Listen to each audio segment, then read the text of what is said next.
जिठानी के नीचे देवरानी। सेठ रामचरण एक नामी व्यापारी थे। रामपुर शहर में उनका बड़ा नाम था। सेठ रामचरण का एक ही बेटा था जिसका नाम था भैरव प्रसाद। जहां सेठ रामचरण सीधे सादे सरल स्वभाव के थे, वहीं उनका बेटा भैरव प्रसाद बचपन से ही तेज तर्रार और चालाकियों में सबसे आगे रहने वाला बालक था। भैरव प्रसाद जब 10 साल का हुआ तो रामचरण जी के यहाँ एक और बालक का जन्म हुआ, जिसका नाम उन्होंने रखा लक्ष्मण प्रसाद। लक्ष्मण प्रसाद में अपने पिता की ही तरह ईमानदारी और सरलता भरी हुई थी। धीरे धीरे समय बीतने लगा और दोनों बालक बड़े होने लगे।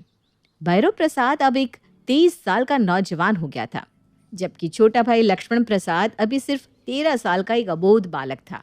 एक दिन, पिताजी, कब तक आप गल्ले पर बैठकर सारी जिम्मेदारी अकेले ही उठाते रहेंगे? मेरी सलाह मानिए तो अब आप घर में बैठकर आराम करिए और दुकान की सारी जिम्मेदारी मेरे ऊपर छोड़ दीजिए। अरे बेटा, ये व्यापार है। जितनी तेजी से फूलता फलता है ना, उतनी ही तेजी से नीचे भी आ जाता है। बेटा, मैंने सारी जिंदगी बिताई है इस व्यापार में। इसकी रग रग से वाकिफ़ हूँ मैं। नफ़ा नुकसान अच्छी तरह समझता हूँ। इसीलिए आज तक व्यापार दिन दोगुनी रात चौगुनी तरक्की कर रहा है। तुम अभी नए नए आए हो, अभी तो तुम्हारी सीखने की उम्र है। अभी से सारा व्यापार अपने हाथों में लेने का विचार अपने मन से त्याग दो। कोई भी विद्या जितने मन से सीखी जाती है ना, इंसान उतना ही निपुण बनता है।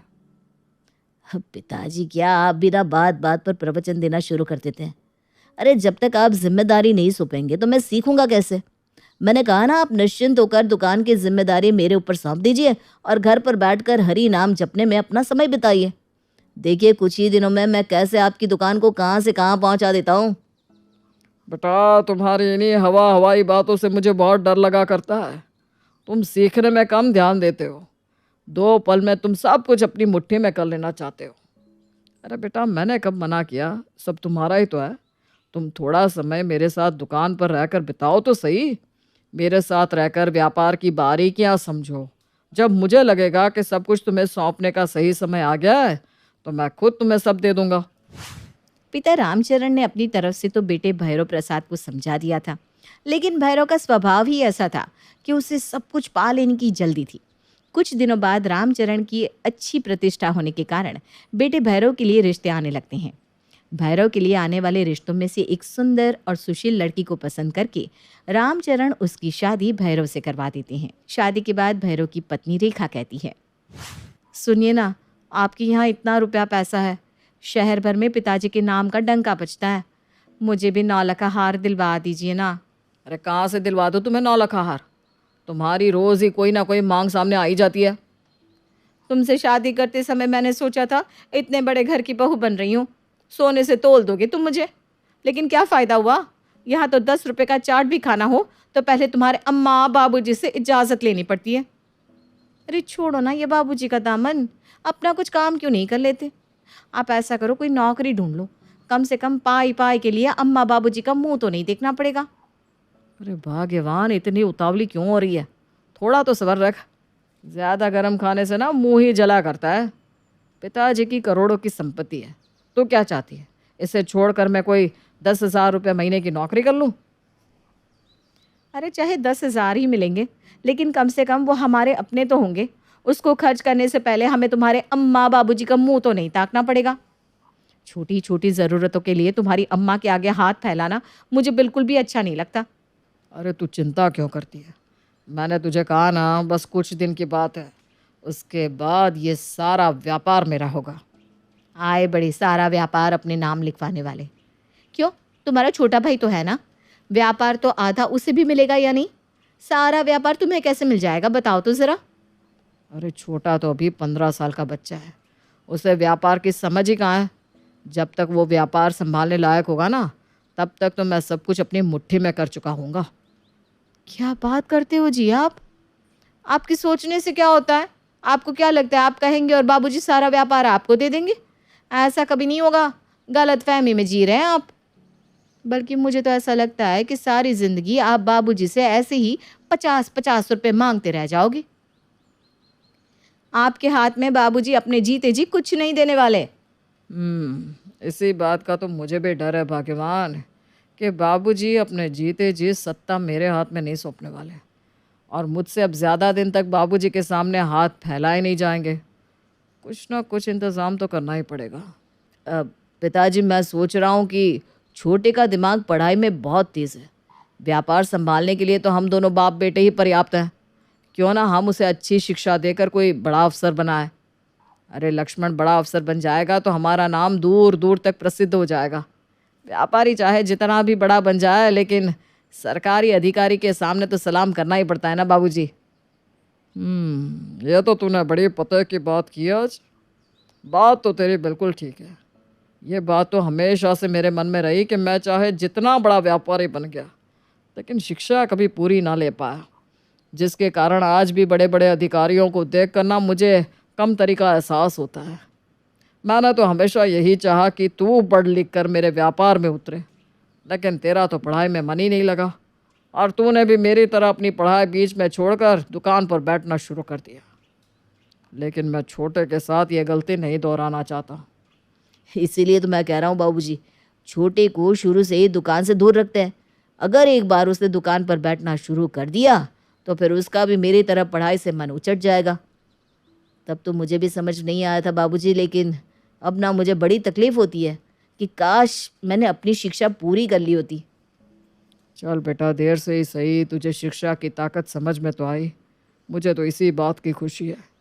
लेकिन ऐसा कैसे हो सकता है कि हम छोटे को दुकान पर आने से दूर रख सके? मेरे पास एक आइडिया है बाबूजी। क्यों ना हम छोटे को पढ़ने के लिए शहर से दूर भेज दें। ना वो यहाँ रहेगा, ना व्यापार में रुचि लेगा, क्योंकि यहाँ रख कर तो उसे व्यापार से दूर रख पाना बहुत कठिन हो जाएगा। तूने बड़ा अच्छा सुझाव दिया है बेटा। अभी वो सिर्फ 15 साल का है। उसका दाखिला शहर के किसी अच्छे कॉलेज में करवा देते हैं। पढ़ लिख कर जब बड़ा अफसर बनकर मेरा बेटा लौटेगा ना, तो पूरे कस्बे में मेरा नाम हो जाएगा। बाबूजी को बोतल में उतारना इतना आसान होगा? ये तो मैंने कभी सोचा ही नहीं था। बाबूजी तो बड़े भोले निकले, छोटे का नाम सुनते ही मेरी बातों में आ गए। हॉस्टल में रहने के कारण अब लक्ष्मण कम ही घर आता था। धीरे धीरे समय बीतने लगा। लक्ष्मण वहीं शहर के हॉस्टल में ही रम गया। एक दिन, अरे बाबूजी, छोटे के कॉलेज से कुछ कागज़ आए हैं। अपना छोटा इंटर पास कर गया है। आगे कॉलेज में एडमिशन कराने के लिए उन्हें इन कागज़ों पर साइन चाहिए। कल तक ये कागज़ साइन करके छोटे तक पहुंचाने होंगे, तभी उसे अगली कक्षा में एडमिशन मिलेगा। अरे बेटा, लेकिन इसमें तो सब कुछ अंग्रेज़ी में लिखा हुआ है। तुझे तो पता ही है कि ये अंग्रेज़ी में लिखा मैं पढ़कर समझ नहीं पाता। अरे आप चिंता क्यों करते बाबूजी, मैंने सारे कागज़ पढ़ लिए। बस ये एक फॉर्मेलिटी है, आप साइन कर दीजिए। मैं कल ही शहर जाकर छोटे को दे आता हूँ। अपने बेटे पर भरोसा करके रामचरण उन कागज़ों पर दस्तखत कर देते हैं। पिता से कागज़ों पर दस्तखत लेने के बाद, मैंने कहा था ना रेखा, इस बिजनेस पर सिर्फ और सिर्फ मेरा अधिकार होगा। ये देख, कर दिया ना बाबूजी ने साइन। बाबूजी की दुकान का अब बस एक ही वारिस है, और वो हूँ मैं। अब बस तुम देखती जाओ, धीरे धीरे मैं ये घर और पिताजी की सारी ज़मीन भी अपने नाम करा लूँगा। उधर लक्ष्मण शहर में मन लगाकर अपनी पढ़ाई कर रहा था, और इधर बड़ा भाई भैरव चालाकी से एक एक करके सब कुछ अपने नाम करता जा रहा था। भैरव अब ज़्यादा समय गल्ले पर बिताता और पिता की नज़र बचाकर रुपयों की हेर फेर भी किया करता। बाबूजी, मेरी MBA पूरी हो गई है। मैं चाहता हूँ कि अब मैं आकर आपका व्यापार संभालूँ। आप देखना कैसे मैं आपके व्यापार को आसमान तक ले जाता हूँ। मुझे बहुत खुशी है बेटा कि तूने मेरी बातों की लाज रखकर अपनी पढ़ाई पूरी की। बेटा, अब मैं भी शान से सबको बताऊंगा कि मेरा बिजनेस मेरा होनहार बेटा संभालेगा। अरे पिताजी, दिन रात मेहनत करके इतनी बड़ी डिग्री ली है छोटे ने, क्यों आप इस छोटे से कस्बे में उसे वापस बुलाकर उसकी तरक्की के दरवाजे बंद कर रहे हैं? अरे वो इस व्यापार के लिए बना ही नहीं, उसे आगे बढ़ने दीजिए बाबूजी। हो सकता है कल को विदेश में उसे नौकरी मिल जाए। आपका व्यापार संभालने के लिए मैं तो हूँ ही। बेटा, तेरा भैया ठीक ही कहता है। तू यहाँ छोटे से गांव में कैसे रहेगा? अब तो तुझे शहर की आदत हो गई होगी। तू वहीं शहर में ही अपने लिए कोई अच्छी नौकरी देख ले बेटा। लेकिन पिताजी, जब घर पर ही आपका इतना अच्छा व्यापार है तो मैं किसी और के यहाँ नौकरी करने क्यों जाऊँ? अच्छा, पहले तो हम एक अच्छी सी पढ़ी लिखी सुंदर सुशील लड़की थे। बच्चों, इस कहानी का पार्ट ये पहला है। आप लोगों मेरे चैनल को सब्सक्राइब करके रखो। पार्ट 2 शाम तक इसी चैनल पर अपलोड होगा। तब तक बाय।